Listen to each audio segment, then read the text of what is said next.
خبر شامل کرتے ہیں ماتلی سے ہمارے نمائندے نرمل کمار کی منشیات اور منشیات فروشوں کے خلاف الیکٹرانک میڈیا، پرنٹ میڈیا اور سوشل میڈیا پر بھرپور جدوجہد کرنے والے اینٹی کرائم اینٹی نارکوٹکس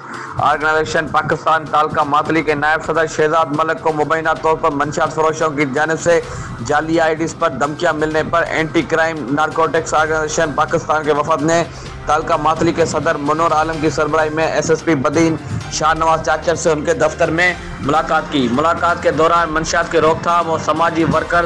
پر منشیات فروشوں کی جانب سے ملنے والی دھمکیوں اور حملوں سمیت مختلف مسائل پر تفصیل سے بات چیت ہوئی۔ اس موقع پر print crime anti narcotics organisation Pakistan کی جانب سے ایس ایس پی بدین شاہ نواز چاچر کو تعلقہ ماتلی میں منشیات فروشوں کے خلاف آگاہی مہم کی دعوت بھی دی، جس پر ایس ایس پی بدین نے منشیات فروش اور دیگر سماجی برائیوں کے خلاف جدوجہد میں اپنے بھرپور تعاون کا یقین دہانی کروائی۔